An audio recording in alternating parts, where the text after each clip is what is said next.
Be on.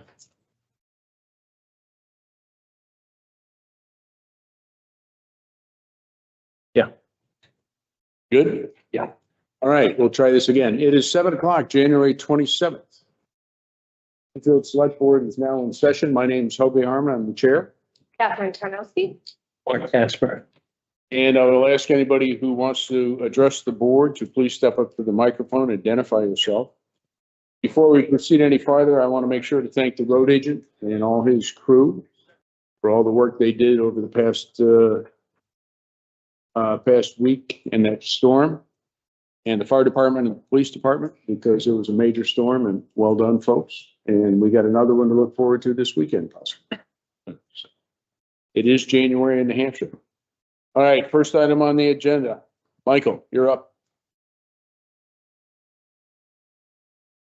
Michael Sununu, I'll be acting as the moderator for our deliberative session. And I just wanted to take the opportunity to just quickly run over the warrant articles with you, and something came up today. We'll have John weigh in it as well, dealing with some of the warrants. So I just want to make sure that we're all on the same page for when we have the big shebang. So just quickly, I'm going to run through the warrant articles, not read them or anything, but if you guys can tell me if you have any questions, concerns. There's one of them that there's an issue that I just want to address as well up front. So operating budget, I assume, Bobby, turn that one to you. Excellent. Because you'll just briefly describe exactly what's going on. Fire truck? Sure. Okay. And number 3, I can do. Yeah, also. Do both of those. Fantastic. Public safety building? I assume Chief will address that, or Said at the public safety meeting last week. If you're good, I'll kick it off. Yeah. And then kick it over to the 2 chiefs. Yeah, because obviously, again, if there's anyone a description of what's going on today, obviously we're going to have more people at deliberative than we had at the budget hearing. Town hall expendable trust fund. Road maintenance. Mark. Great. Legal. I'll take legal. Okay. ALS. Hobie, I assume you've been doing. Yeah. Yeah. Okay. Library. Yes. I can do the library. Okay. Mark. Great. Now on the library one, just to let you know, I was approached about making an amendment so that they can basically allow private donations. Like the celebration. Correct, like the ones that's no longer allowed. Okay, DRA will not allow mixing of public and private monies. So the suggestion is that if you want to allow public monies, you establish another fund to accept public monies. It will basically operate parallel to this. You'd have to do that next year. So just to let you know, if that comes up, I'll address it at the meeting as to why that's a problem. But at the end of the day, the body can do what the body wants to do. If they add language, it'll probably make this unenforceable if they add that kind of language. So just so everyone is on the same page as to why I might say what I did. If they don't say 2 separate funds, 2 separate accounts. Yeah, you can't do that because it changes the intent and therefore it's not allowed. And I reached out to the municipal association about this, and they confirmed all of this and said, no, you're absolutely right. If they want to do this, what they really need to do is another warrant next year. Revised tax credit. I think I'll kick that one over to Sue. Because it's an admin drill. Yep. She's got her hands on it. Right. Okay, and so the last 3 are the sewer maintenance fund, the water department maintenance fund, and the standpipe. Now, these may not be on the warrant. I don't know if you've heard. Word I got was they will. Okay. So the DRA, I am highly confident that the DRA messed up on Article 12 and Article 13. Article 11 was passed in 2003 by the Water District. It was not a town vote. My assumption is, I haven't seen the language of it, but my assumption is that either the water body or the commissioners were made agents of that fund already. but the town would not have a vote on that in any way, shape, or form. That is now a water district matter. It's still managed by our trustees of the trust funds, but it's no longer a town matter. So Article 11 properly is removed. 12 and 13 were passed in 1992 and in 1991 at town meeting. And the language of those established the body as the agents. In other words, the citizens of the town. That power was never conveyed to the select board. When the water district was formally formed, all the powers of the select board went over to the water commissioners. But since the select board was never the agents of these funds, that power would not have been conveyed. And so, and this is where I think DRA has messed up. In that the town body still are the agents of these funds. And the whole purpose of this vote is for the body to say, we're good with the water department now acting as agents. But the water department can't just take that, or the water district can't just vote that power away. So I think these two actually belong on the warrant. So I'm going to ask you guys a question, which is, I am more than happy tomorrow to reach out to the Municipal Association and the DRA and argue this. I don't know that we can change it though. Because Change the DRA's current position. no, the DRA could change their position, but I don't know if it's legal for us to basically repost the warrant because it had to be posted today. They post or remove it. Correct. And so now the formal warrant that has been posted does not have 11, 12, and 13 on it. Mhm. This is DRA's fault, in my opinion, assuming that we're correct here.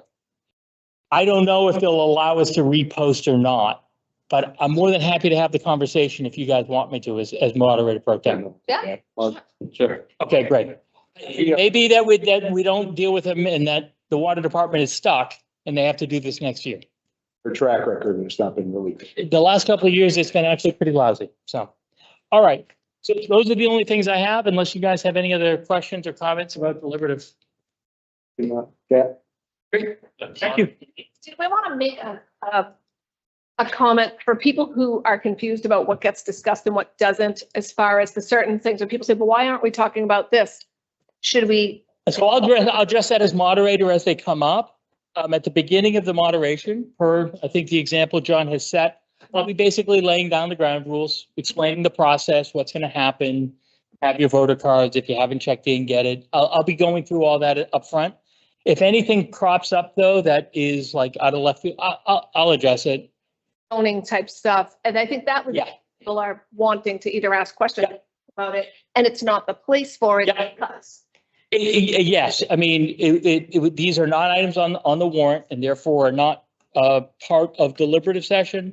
I'd encourage, to be honest, I'd encourage them to reach out to the planning board for more information. As I mentioned, the planning board meeting, having those available just for people to pick up and take with them probably would be helpful. If we can have the offices do that, just print off those items that are going to come up so people can see them ahead of time. Yes. And ask questions ahead of time. Anything else for Michael? You want anything else? All right. Thank you, sir. Thank you. Mr. Mack.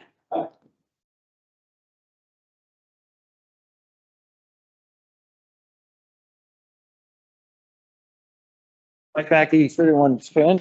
I'm here as a designated representative of Phyllis.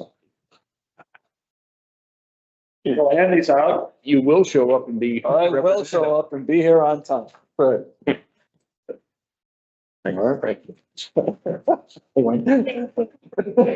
As you should, as you. This is about basically the request to do the Newfields Community Cleanup Day, which is an effort on the part of the Newfields Garden Club and the Democratic Committee jointly. The idea is picking up all the fireballs and beer cans and all that stuff that are on the side of the road. And it's proposed to be Saturday, April 18th, with a rain or snow date of Sunday, April 19th. And as in years past, it'll be coordinated with Newfields Police, Chief Young, and then the NHDOT. So Phyllis wanted this to be placed before you just to say, anyone have any issues with the dates, everything good to go? Snow's gone. Yeah. What's that? Provided the snow's gone. You're right. Yeah, last year was so, yeah, we don't want to get into poison ivy season like we did last year. It was dangerous. Yeah, I'm good with those dates. Yeah. Yeah. Martin? Yes. thank you. Winner, chicken dinner. All right. Thank you, Michael. Allison. You are up now.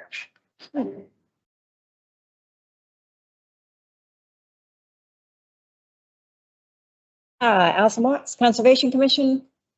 And I'm here to talk about a permit that was applied for to do a significant expansion of a waste transfer facility in Epping. So we only became aware of this like a little over a week ago. The Conservation Commission scrambled and we put together a letter. The current process is there is a comment period, which is open until the end of this week.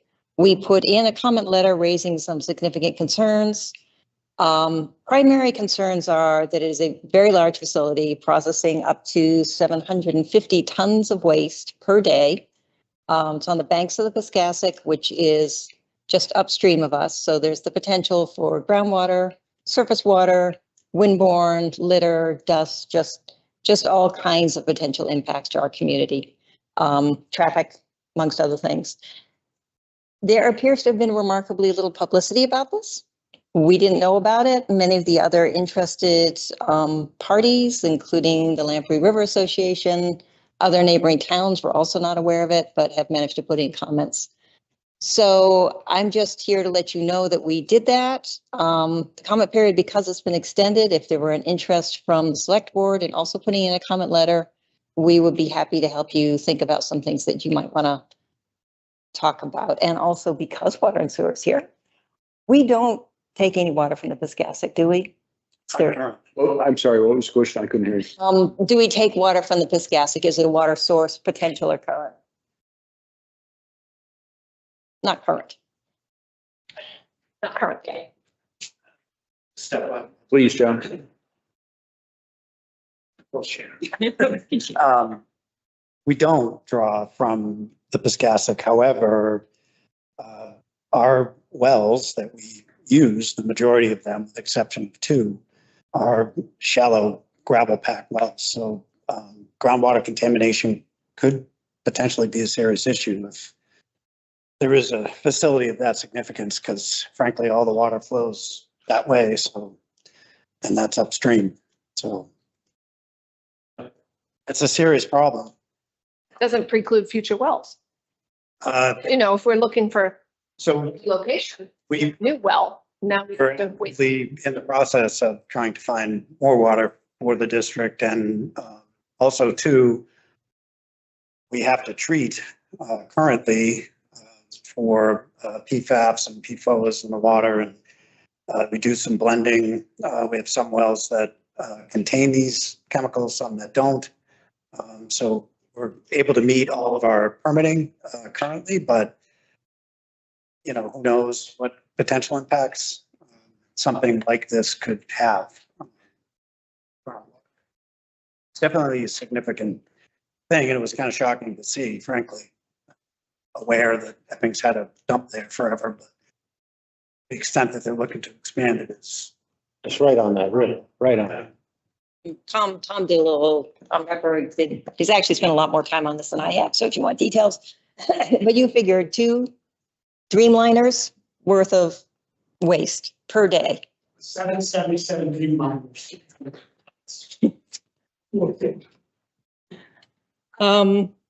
And to be clear, it is a transfer station. It's not a waste facility. So they're not keeping stuff there. They're not burying anything there. They're packaging it up and sending it out somewhere else. So the Conservation Commission objected on the grounds of inadequate communication with affected municipalities and stakeholders, failure to clearly demonstrate the required public benefit. So in the permit application, they are required to demonstrate that there's a public benefit. and the health, environmental, and ecological risks associated with the proposed operations. We asked for more information. We asked for a delay in the permit, and we asked for the permit to be denied. Try it all. So if there's questions, if there's interest, I think in the time since we wrote our letter, which was done in a hurry, I've had a couple of other thoughts that I think might be fruitful to send into DES if there is interest in talking about that. I would like to thank Tom for your work on this and bringing it to the forefront. And Allison, I've read your letter a couple of times. Well done on the letter, well drafted, well put together.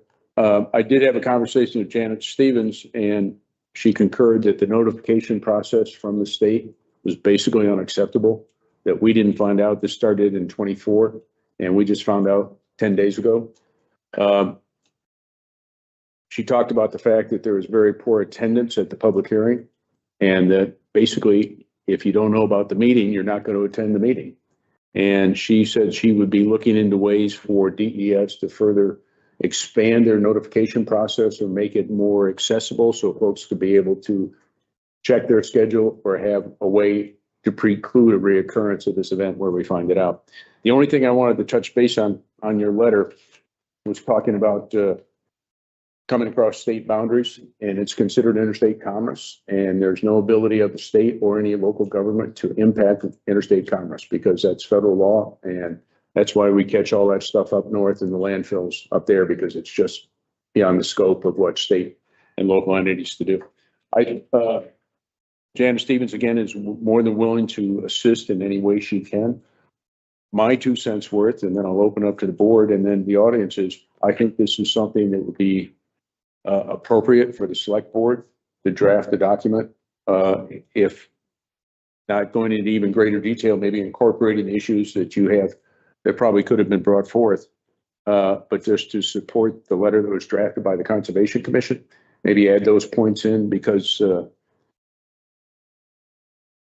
of a sudden us finding out about something of this magnitude on our right abutting us, so to speak, is just not acceptable for good governance, in my opinion. Yeah.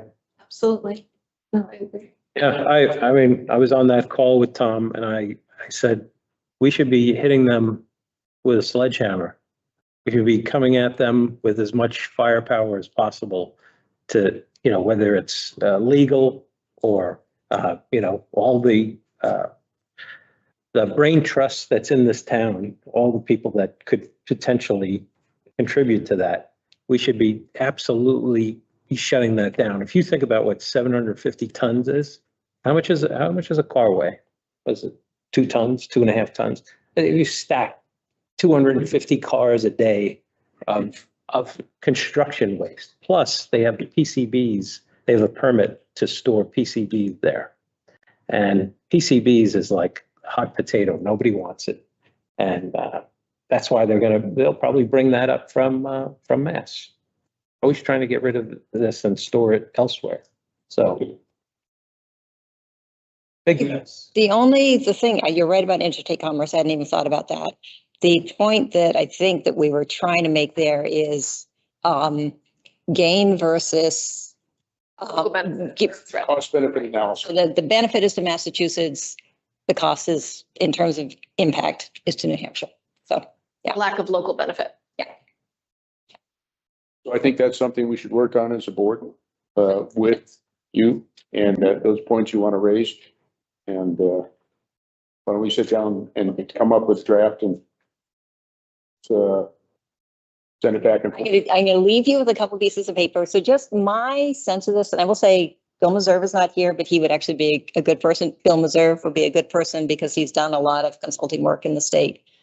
I think our chances of stopping this are probably 0. We might delay it. But if you think about what we really object to, it's the impacts to our community. If you look at the stuff, the things that they already have written, what they talk about a lot are best management practices. So like if there's dust, there's going to sprinkle water. The next step up from best management practices is something called a pollution control and compliance plan. DES can require that. And that's much more proactive. Instead of just saying, we're going to do what the manual says is the right thing, it requires initial monitoring to see what the initial conditions are. And then it requires a specific plan to handle each of the potential contaminants. And then it requires follow-up monitoring. That's what I kind of, in retrospect, we did ask for some of that, but we weren't quite as specific about it. So that's something we could specifically ask for. Prior planning prevents poor performance. So And my dear friend, Tom knows this, I don't actually write anything. ChatGPT. Yeah. I give it the what do you prompts. call it, Jack? It gives me the stuff. So those are potential draft language. Like I said, I didn't write it. I give it the ideas, so don't feel like you're insulting me if you redo it, but I'm happy to work with you on it more, but that's a start. Anything else from the board? Anything from the audience?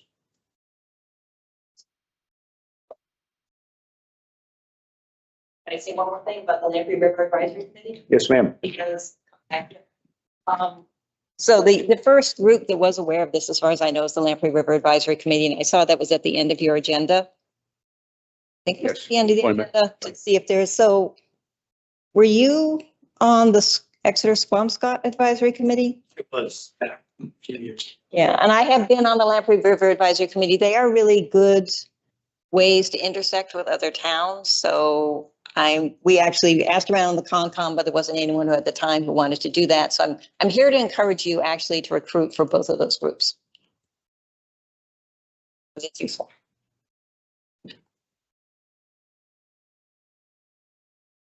Mr. Ripper. Yeah, Tom Redberg.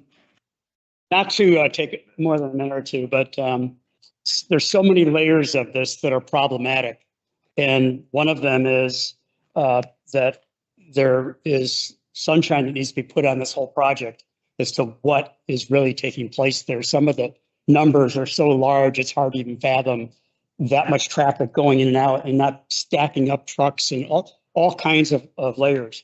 And the application is a 365-page document, but most of it are image captures and table of contents and things like that. So there's really not that much to it. And so some of the meat of the application it's so thin. There's like one sentence, short sentence on the odor control. And I will say this, to just the last thing I'll say today is that if there's a fire on site, if there's a hot load or something happens on site there, they state that they have fire extinguishers. They'll treat a small fire, but they will call 911 if there is a larger fire. So that would probably go to Epping first and then our fire department second.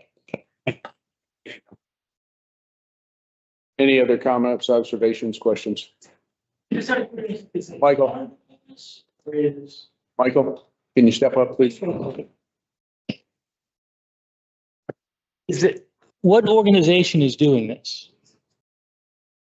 Resource Waste Source?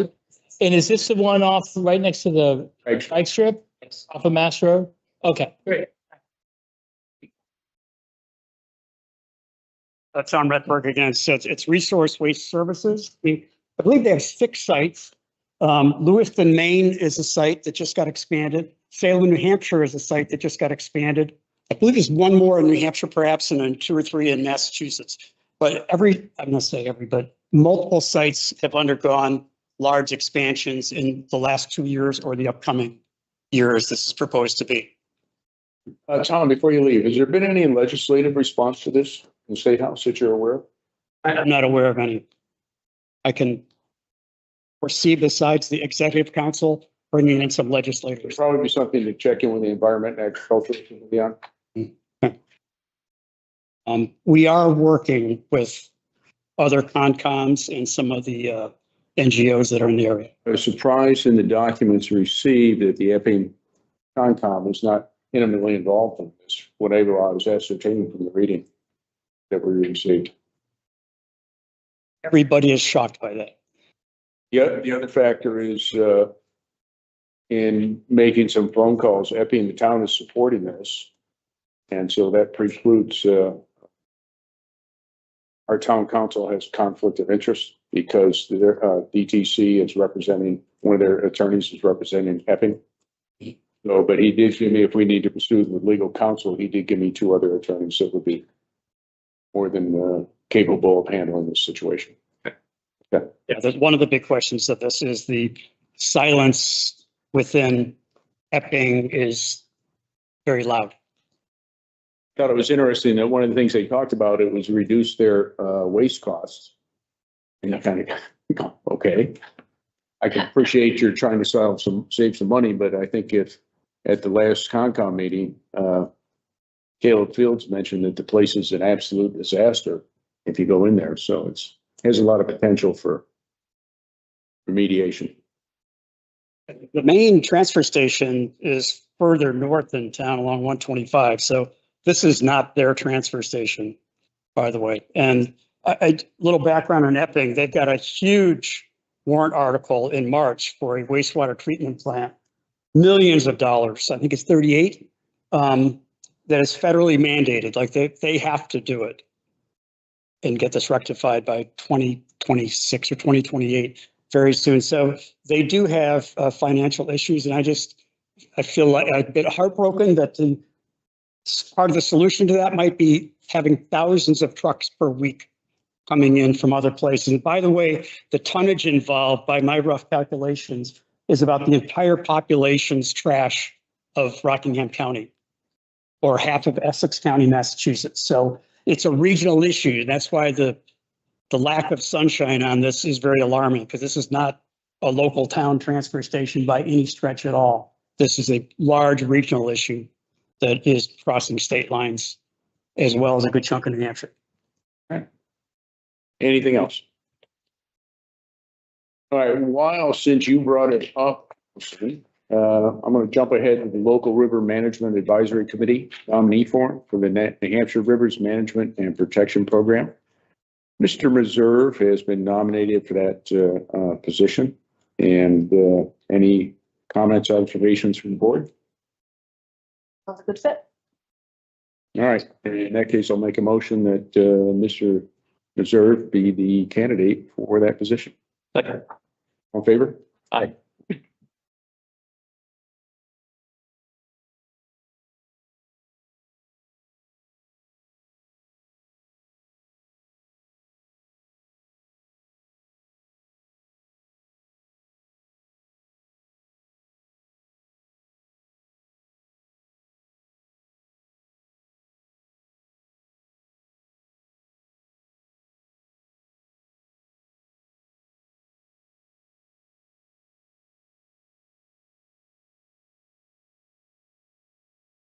Yeah.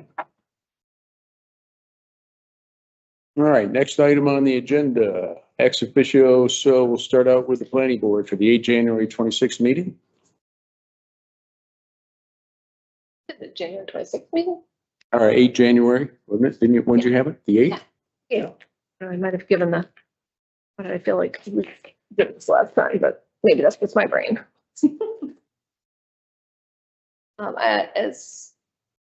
So the planning board continued to review and look at the changes for the last review of the ADU and zoning changes that are going to be on the ballot.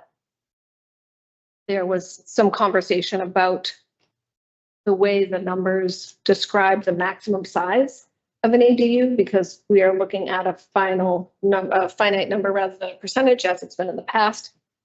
There's a little bit of discussion around what's appropriate for aging people, and research about that, which I thought was really interesting, in contrast to when our lovely guest came and talked about her tiny home and how efficient and wonderful the tiny home is, and all the research she had about how living small is really, really good. And so that was in my mind as I was listening in this meeting. And so there really wasn't movement. And I think the board made a lot of really good points about why they're choosing what they're choosing for the smallest and largest size as we move forward. The lower end is not changing, but the maximum size for an ADU is going to be worded specifically at a maximum size. So that was hammered out. People talked about residential and commercial. And there was a little more discussion about that from a person who's, has got a vested interest in that area and what that might look like, how that could impact the commercial zone. But there's really not a willingness to lose the commercial interest in town. So state requires us to allow residential use in a commercial area, and so the language is going to support how that can happen. Basically, that I think is reached a final point in all of its final hearings. We talked about how to educate people who might be asking questions at the deliberative session by maybe having handouts available that they can take so they can understand what they might see, and explaining that this really isn't a choice. This is being sort of handed down from the state. We talked about some uplighting on trees behind Muddy River that is visible at night, long past closing hours. It does not seem to be part of their site plan. And there was an objective for people to take a look at that and have a further discussion about it. But it would appear that that is something that needs to be communicated to Muddy River. It's not okay to do. We'll see how that unfolds. Great Bay Mobile's been kicked to us, which we will follow up on. It's coming up. Yep. And I think there was a question about whether or not the more senior alternate had been asked whether or not they wanted to move up to the open spot, and that was not yet clear, but yet to be resolved. So that's everything. And I did follow up on the request from the board for the nomination of Michael Sununu to move up to the full-time position. I spoke to the chair and he will address it at the next planning board meeting. Great. All set? Set. All right, Concom meeting 19 Jan. Yes, so continued discussion about the bylaws. Going back and forth on some of the language on the bylaws for two separate parts of it, if I'm not mistaken. We were talking about the role of the select board liaison and what he can and can't do as far as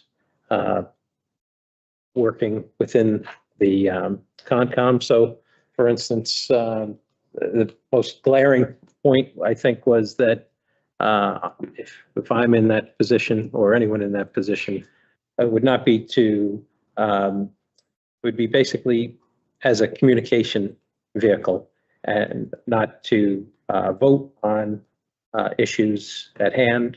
I would not be taking part in that, and that would be primarily the liaison's function. Alternates, talking more about alternates.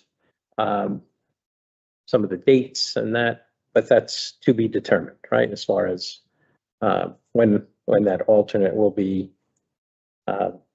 voted in. Also discussed at length the resource waste facility and putting together a letter.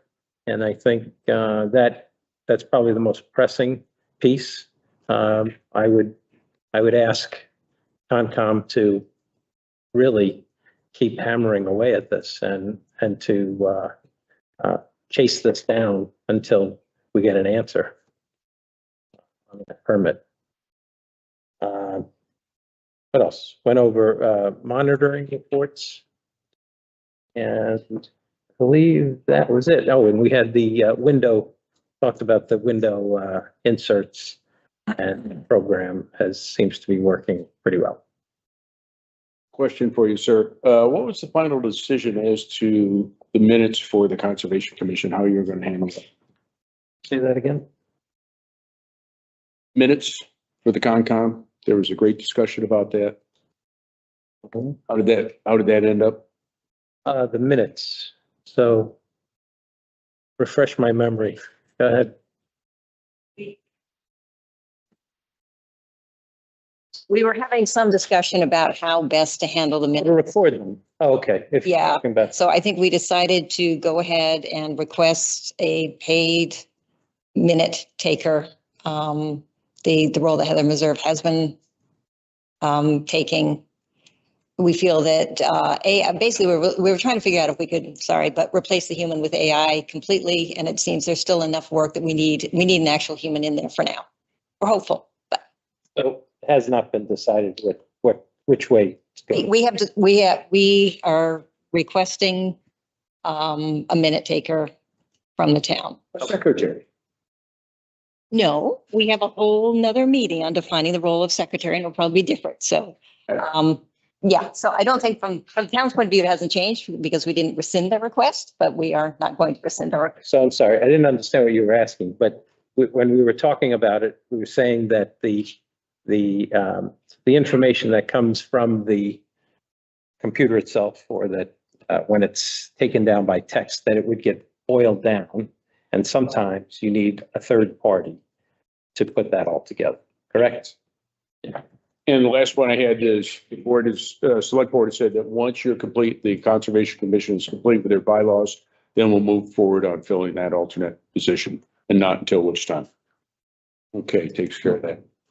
I meant to put this on the agenda for the previous select board meeting. It skipped my mind. I apologize for that. I've been attending the planning public safety meetings for the public safety board, and I hope that's amenable to the rest of the board. Are you good with that, Cap? You both have another board, so Mark, are you good with that? Fine. Okay. So at the last public safety meeting, this is going to be a high visibility issue. We're going to have some people come out of the woodwork and not understanding why we want to spend $50,000 of undesignated funds to move forward on this project. The first point I will make on that is there are, again, and which you've heard it said before, but I will continue to stress this, there are federal funds available through grants. And if we don't have the foundation in place and have all the X's in the block that we need, we will not be eligible for the grants. That's why it has been requested from this committee to get $50,000 in undesignated funds. There will be no tax ramification from this to take care of all the planning, the preliminary work, surveys, wetland studies. It's not for full design, and the $50,000, we may or may not spend it as a town, but it will give us sufficient resources to achieve everything that needs to be done so that we are eligible to get those federal grants. There was some other discussions at the last meeting. There was a review of the historical timeline of police and fire facilities in the town and how there have been attempts to solve this problem and crack this nut before, but they've never come through. There was discussion also on the best way to do it as how design build process where you come up with a contractor and they work it from soup to nuts. There's concerns about any gotchas in that process that I will reach out to council for to find any knowledge there or pitfalls that may be be there so we can preclude those, just making sure we have all the X's in the block in regards to that. One of the things that did not make it into the warrant article, which will be at warrant article number 4, the 4th warrant article, it was brought up at one of the meetings that this was for police, fire, and emergency management. That did not make it into the language of the warrant article. And there will be a motion to include that language at the deliberative session so that it provides clarity to folks as to what the purpose of this building is. There was a Primex safety survey that took place earlier in the year and did an in-depth analysis of both the fire department and the police department on what deficiencies that are ongoing and that cannot be resolved in the current facilities, both downstairs and at the fire department. And that will be published and be available for the town to look at so they can get an assessment. So it isn't one of those things where people think, oh, it's just something they want. This is a need for the town and it's time to address this. It isn't because everybody on this committee likes spending money. It's because it's a need, something that has to be addressed. And if we don't take care of this in a timely manner, I believe the numbers we got from one of the members was what, 13% increase in costs year to year in construction costs. So if this fails and it's pursued against next year, the cost is going to exponentially increase. So that's the important part on that. Again, the grant funding is critical. Enfield received about $1 million in that funding for their facility. And one of the things, the learning points that came up was Enfield built their facility and they didn't look far enough down the road. And they're already converting storage spaces to offices. So it has to be a in-depth needs-based analysis on the footprint that's required, not just for this year, 5 years, but also 10 years down the road or whatever. Other uses for it, besides fire, police, and emergency management, there's a heating and cooling center for our citizens, such as this last nor'easter that we had massive power outages. We'd have some places where we could adequately provide people shelter from the weather. And I think there was a couple days last summer where people probably could have used some cooling facilities for the weather. So it is a rather frugal group that is involved with this. And I think from what I've seen, the monies expended will be judiciously eyeballed to make sure that it's not going to be a Taj Mahal. It's going to be a necessary facility for the town. Chief, do you want to add anything? You've hit it right on the head. As for the assessments, that will be posted tomorrow, as well as sent out via Sue's email list. So the public can look at those assessments for both the police and fire, so they can be educated and be prepared for the delivery of next Tuesday. John, anything you'd like to add? You hit all the points, Louis. Okay. Yeah. Michael? I'm sorry. Please. Are you Michael, please. sure? Are you sending out information advocating for or against a warrant article using the town's resources? Is that what you just said you're sending out? Absolutely not. Okay, I want to make sure, because it sounded like you were saying that the fire and police department are sending stuff out advocating for this. So, You can't do that. We're not doing that. Okay. Yeah, Chief was, we discussed this as a committee. So the town has received reports from Primex, our insurance company, regarding facilities at both the fire station and the police department.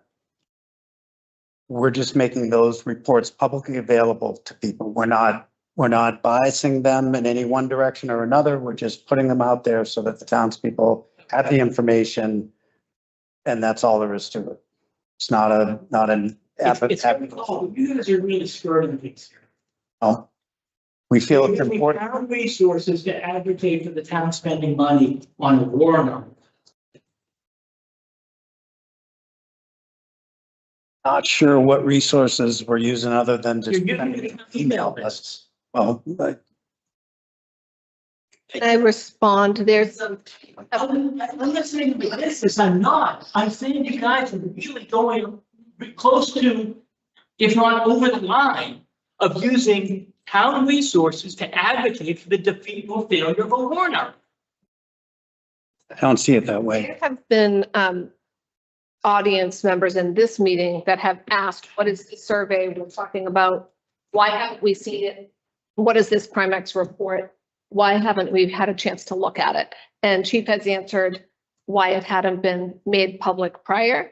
And this step is making the Primex report public and shouldn't be associated with, it just should have been available when it got asked for by people who came to this meeting and asked to see it. There's a difference between putting something on the website of the town and sending it to everybody's email box. There's a big difference there. So That's fair, Michael. And to be fair, I don't think anyone involved in this process had any thought with I regard. understand. Crossing lines, so- What Well, but if I am saying is, you guys need to be really careful here. so, I'll go a step further. Advocating for this from your seat during a public meeting is also really not a good idea. It's not. Okay, so the idea is Educate. no more emails with persuasive language, right? It's informational. Look, if John Hayden, the citizen, wants to send it out, great, no problem. John Hayden doesn't have the emails of everybody in town. Mm-hmm. So anyone who's opposed to this, whoever they are out there, are in a distinct disadvantage because they're not only running against a warrant article, they're running against the town who's using its resources to advocate for message. so, I mean, there's a simple way to fix this, Michael, and that is we can post the Primex reports on the website. No, It doesn't need to. That's perfectly fine. What I'm saying is, you gotta be conscious about using your position or using the resources to advocate for the support or defeat of a warrant article. Again, I didn't look at it that way. To me, it was making publicly available information regarding the facilities Yeah. that the town currently owns. And that's really it. There was no letter at all. I understand this. To try to get, pull the wool over everybody's eye. I'm just saying, you need to be careful here, guys. Fair enough. This is like using town hall to advocate. I would just offer, I think that the points I was making, Michael, were factual points on cost analysis, on cost benefit of not gaining it forward, and the issues that are addressed in this article and the benefit of doing so. It wasn't like I'm saying you have to vote for it or you don't have to vote for it. The points I made were factual points. I think on attaching it to a building is probably a good idea, because this is only funding research. This is only funding fact finding to be eligible for a grant for a project that would have to be yet reviewed and approved in the future, that it doesn't actually speak to the facility itself, what it would be, because that's a separate process, and that might be helpful. We're really looking at, should the town vote to approve spending this money for a fact-finding venture, so we're in a position to avail ourselves of funds in the future for a future project. And that might be a way to make it simpler. Allison. The Friends of the Library is about to send out their newsletter. They've asked departments to send in little blurbs about what they're doing. The Concom just did one. So the relevant department could send in a blurb saying, oh, by the way, if anyone's interested, this information is available on our website here. So that's not a town resource. Is that okay? Is that? Again, perfectly fine. Just a But workaround. but if you characterize it as advocating for or against, you're going to run into real problem. If you use town resources to, in effect, advocate for that, you're going to be in trouble. It's it. Okay. I won't say you're going to be in trouble. You just should be doing it. Any other comments? So enough for that report. Thank you, everybody. Any other comments? We're good on that. And next one up is investment policy. And Kat, you've been working on this. A little background would be good, ma'am. For Where you got your knowledge the from? state requirement, the towns have an investment policy. I just noticed that today when I was researching a little bit more, because I don't know why. I do think it's obviously a good idea and we ought to be doing it, or I wouldn't have kind of latched onto it from our audit. It was one of those things that came up on the audit, a little finger wagging. Sue said every year they ping us on this. And then when I researched a little further, we're actually required as a town by the state to have a town investment policy. So Steve Yevich, who is the chair of the trustees of trust funds, pulled some samples together of neighboring towns, offered them to us for review. Upon sharing them with you all and reviewing them, it seemed one stood out as pretty clear and direct. Seemed to be the other one covered a lot of policies we already have in place. It was a little too broad in scope, and the other one was even too simple and actually seemed kind of off the topic. So the town of Stratham seemed to have one that looked very efficient and direct, and a lot in alignment with what I understand is what we already do. We handle funds. And so basically springing off of that, this draft was created for review. Would it be helpful if I read it? That part of the process, or do you want to review it? I think you can just go through and read, instead of reading verbatim, the sections and what they are, just to give a thumbnail of it quickly.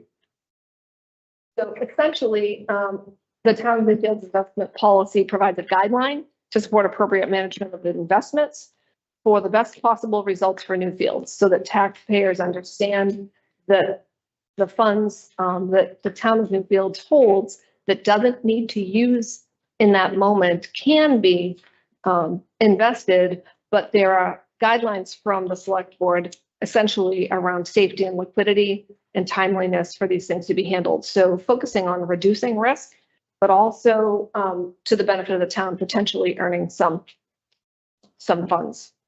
These guidelines talk about how the money would be managed, who in their roles would be allowed to make decisions, and basically funds would be held by the treasurer. There would be financial reporting on a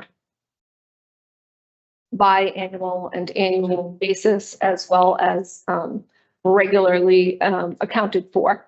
Funds in certain amounts aren't able to be held for more than a certain amount of time. These are all guidelines that basically say how money should be handled by the town. And where it gets held this is all driven by state law. The types of banks, where the bank is, what are the securities, what are the collaterals for where money can be invested, and the role of the banking as a service to the town, that they are accountable to following through and to be evaluated for them handling funds as they ought to be. So there are already a host of guidelines for banking and for municipal business to be done. This is all outlined in this policy. And aside from some wording around financial administrator, which I'm not sure, I think that would be town clerk. The treasurer's role is consistent with our treasurer's role. Performance evaluation, so we'd be able to look back at whether or not the bank and the banking is happening to the satisfaction, or do we change banks? These are all pretty straightforward issues around how funds are handled by a town. It doesn't seem like there's anything in here unknown to us or not practiced by us as a town already. It's just not written down as a policy. And it's not something that goes on a warrant that gets voted on by everybody. It gets reviewed annually and updated or revised as needed. So even though we could do this right now, we still would have to do this a year from now, and a year from now, and a year from now, to make sure that it's up to date. And if anything, this has nothing to do with funds held by the school district, the library trustees, or the trustees of trust funds. This is the money that comes into town hall for the business of town that does not include those entities. I found it to be a pretty straightforward document, pretty clear and concise. We have been getting dinged on this for a number of years, and I think this will resolve that issue and put it to bed with the auditors. Mark, any comments, observations? And just from lack of understanding how really this role works, when someone's depositing money into a fund, is there some kind of transparency of where they put the money? I mean, they've done a beautiful job putting that money into accounts to yield a high interest rate, so no one's really questioning it. But is there some kind of In the protocol to report that, or I don't know? within the four corners of these pages, it's very clear on how the money is to be handled, and separates it from the trustee of the trust funds, and it separates it from other town funds. So I think it's pretty clear and concise document as you go through it. And there are already existing boundaries between the record keeping of the money and access to the money. Yeah. Where treasurer signs checks, Sue doesn't sign checks, right? So who is looking at the money and who's touching the money are two different people. And it's meant to work that way for a reason. You know, very specific, and I read through it today. I didn't see any issues at all in regards to this. There's really just the language that says finance administrator, which I think would say town clerk. Or. Any comments? Second. Any comments from the audience? In that case, I'll make a motion that we adopt the Newfields investment policy. Second. All in favor? Change stuff. Yeah. Nice job on the appropriation and research on that, Kat. Thank you very much. Mobile station lighting. Right? I've got it here. So I put it together with the email. Does Mark have this? Now, that's some actually straight. Yeah, I came in and got this today. So the planning board kicked this to us. Do you want me to chat about it? Do you want to chat first? Go ahead. Just Sure. Okay. Expedite it through, please. Sure. And so it came to the attention of the planning board that some lighting at Great Bay Mobile appears to be lighting the fascia that was replaced.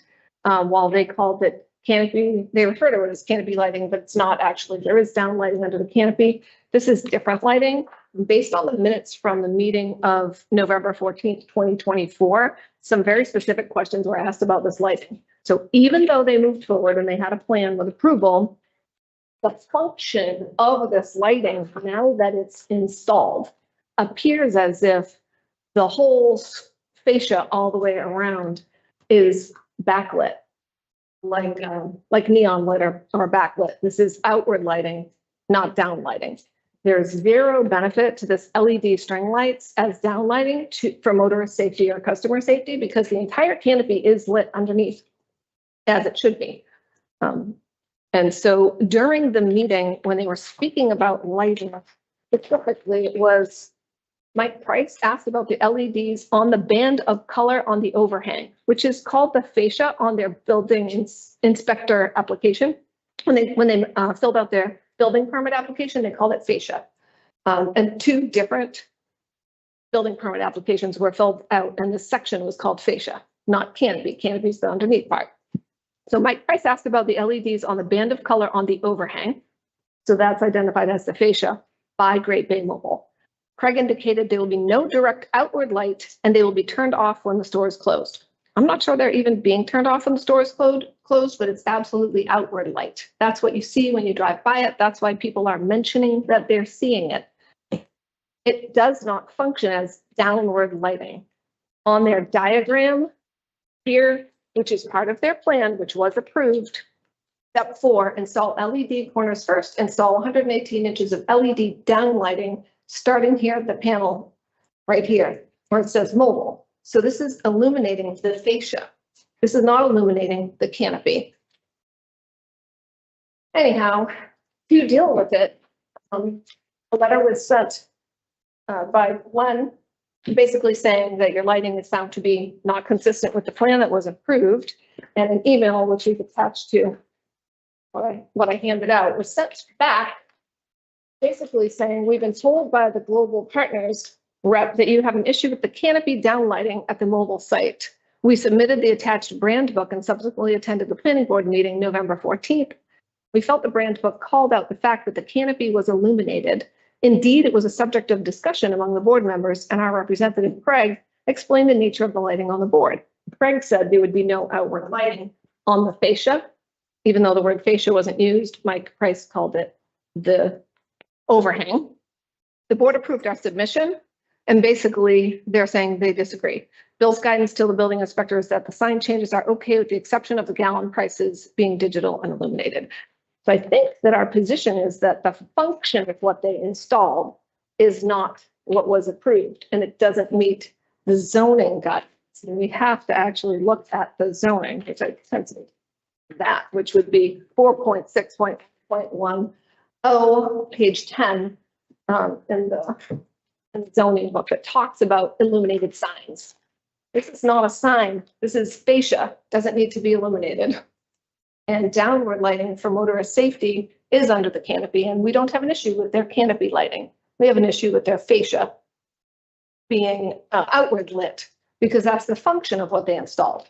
So if the intention was down lighting, it didn't come across as down lighting. It doesn't appear as down lighting or function as down lighting. So I think that's the basis of our concern, and that they discontinued the use of those string lights. Yeah, this was quite an issue for the planning board. They went back and forth on it. I don't see any way that they can claim that that facial lighting is downward canopy lighting, and I think it's a clear violation. Glenn kicked it back to the select board, and I think my 2 cents worth on it to move ahead with sending the letter, no, we as the select board do not agree, and that those lights are not in compliance with what the planning board approved. Mark? Agreed. If it's not what they had signed up for, then essentially they gotta take it out, right? Or just turn it off. Turn it off. Easy enough. In that case, if you're willing to draft that letter, Kat, and submit it to the board. Yeah. Okay. I'll make a motion that we as a board find their lighting situation as it now exists is not in compliance with what was approved by the planning board, nor is it in compliance with our zoning and that we move forward with a letter stating so, and that is our position on the issue, and that those lights need to be secured. Second. All in favor? Aye. Aye. And if you'll take that for action. Yeah, absolutely. All right, the next item on the agenda was town report inclusion of employee compensation. We as a board had an email discussion on this because of timelines and considerations of getting this submitted for the publication. The board concurred that this is an appropriate dissemination of this information. So what we need to do tonight is, as a board, concur with that. The numbers are being reworked because we found some errors in those numbers that we received today. So those will be reworked and set up and then publicized and put into a public format. Wendy, I want to thank you for that letter. That's well done. It's an important point. It's public information, and it just bumps up the transparency that we continue to work for, such as with our boards, meetings, everything's recorded. So everybody knows what we're doing, where the money's going and being spent. In that case, I'll make a motion that we include employee compensation in the town report. Second. All in favor? Aye.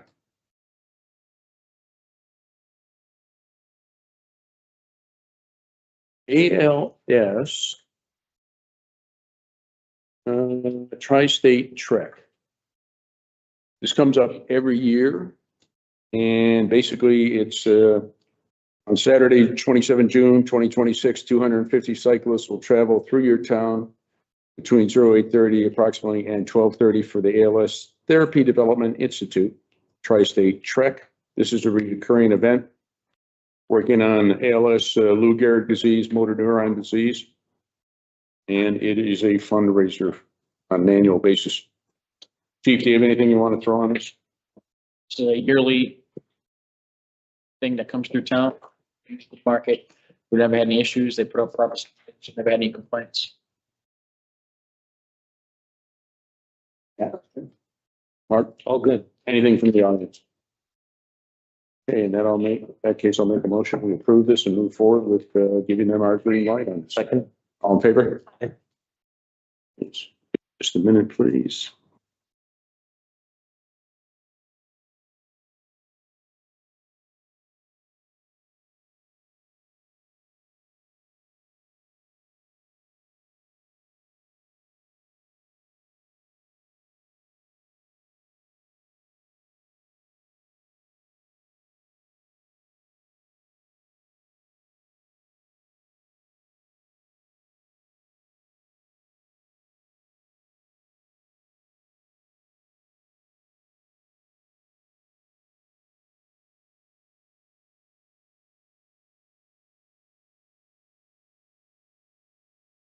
That's it. Heat.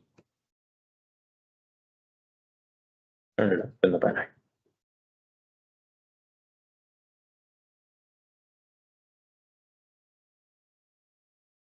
Yeah. Town hall rental. We have an application for renting the town hall on February 2nd. Non-alcoholic function, monthly meeting of Tom Welton and the Republican Party. And as has been emphasized in here, the town hall meeting room shall be returned to the original layout after your event. That was highlighted. And how many peeps are they talking? It'll be from 5 p.m. till 9 p.m. on the 26th. I don't see a number, approximately 45 people. Any questions on that? Wayne, have they talked, any issues with that? Make a motion that we approve the town hall lease for the 2nd of February. Second. In favor?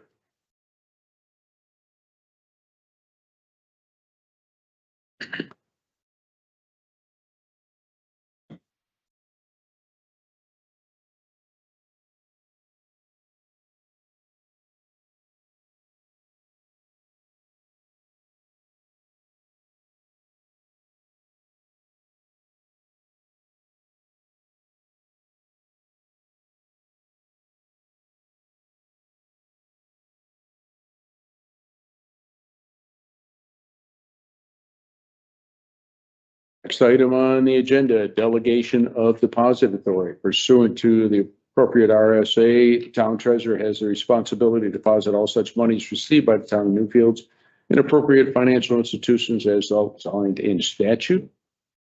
Treasurer goes on to talk about the RSA. The Newfields treasurer hereby delegates deposit authority to the Newfields tax collector and his or her respective deputy of the funds collected. The deposit shall be made on a weekly basis or daily whenever receipts total greater than $1,500. In making these deposits, the tax collector and his or her respective deputy shall provide the treasurer with a deposit slip. And this is basically an administrative drill. Any issues on this? No. All in favor? Aye. I guess I need to make a motion. How about a second? Second. All in favor? Aye.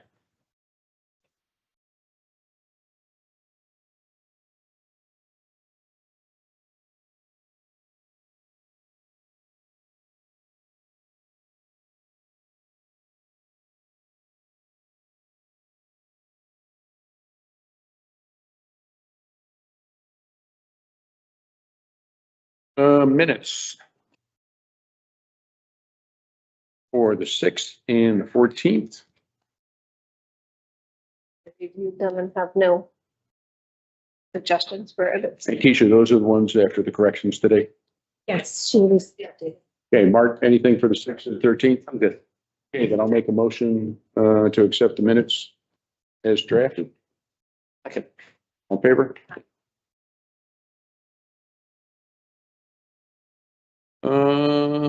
So now we have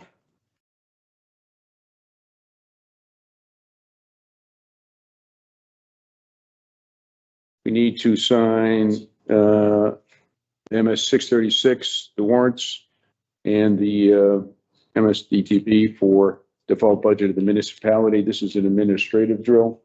And so start with those. And the sign off to the right. This is for the copy that goes in the town report, correct, Keisha? Yes, the town report.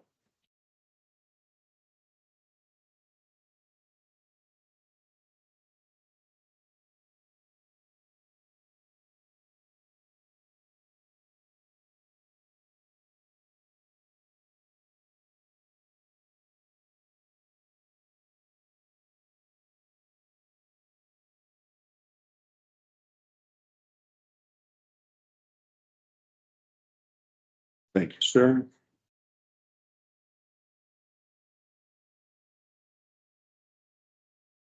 We have received the document from the Attorney General's Office, Department of Justice, Concord.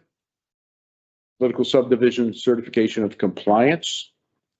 Town of Newfields. By signing this document, we as a board certify that the above listed political subdivision has reviewed its existing contracts for prohibited DEI related provisions. Prohibited DEI related provisions include 1, implicit bias training, 2, DEI assessments, 3, critical race theory, or 4, any other provision that classifies individuals based upon age, sex, gender identity, race, creed, color, marital status, familial status, physical or mental disability, or national origin, and has a primary purpose of achieving demographic outcomes.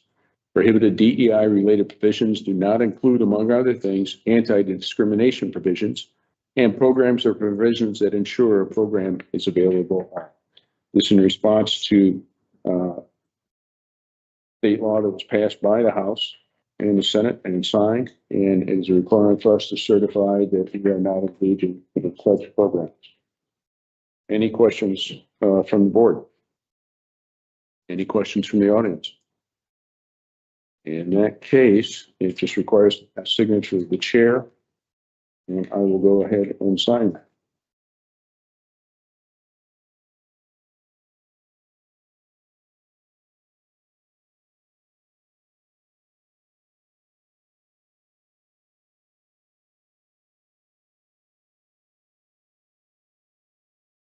Sure.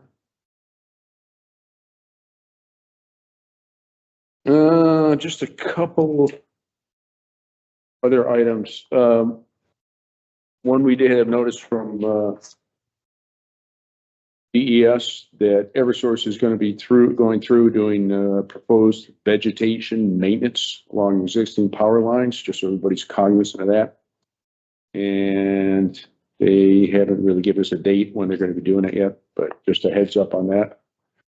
And then one of the other things that came up, I saw, Mark, your email coming back from CSX. Yeah. Parcels identified as not available for sale or lease in regards to the CSX property.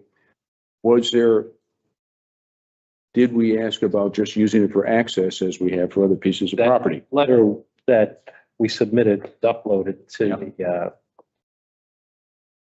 the dashboard or whatever it's portal. And they just gave us back a curt, no, we're not leasing, we're selling the property. So there's a way that we can somehow respond back. We come up with an access agreement. Yeah. Because that was part of the letter. Initial, yeah. So they're putting those words back, saying, we're not going to sell it or lease it. Can we have some access to the property? Do you want to take that for action? Sure. I'll go back and, fire up an email. Find out some analogous properties where it's access but not ownership or lease, and maybe something out. Yeah. To see if there are other Areas scenarios. to move forward on this. One of the other things is I have received a couple calls from folks that have submitted letters to the town, to the boards, and did not have those letters either acknowledged or addressed when they sent them.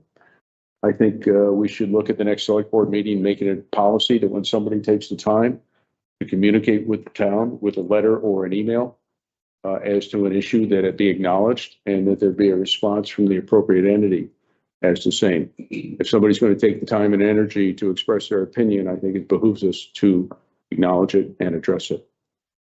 Thoughts on that, Cap? Mark?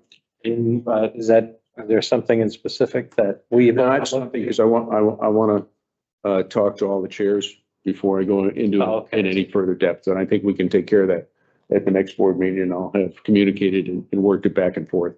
So just something to put in your hopper for the future. All right. Yes, ma'am.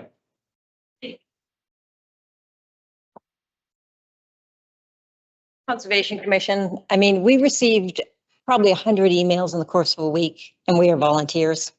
So that is a fairly significant burden for. Totally understand, Alex. Totally understand. I hope you appreciate that when I get feedback. I just, Okay, believe me, I totally comprehend what transpired. I just think it would be a good policy and procedure moving forward, that at least an acknowledgement that we received it, if that makes, so we can kick that around at the next board meeting. So there's no darts being thrown, I'm sorry? Yeah, oh, yes, ma'am. Believe me, I'm fully cognizant of what a goat rope that was as far as correspondence and emails. Anything else from the board? Anything else from the audience? In that case, I will take a motion to adjourn. Second, all in favor? Nice job, Frank.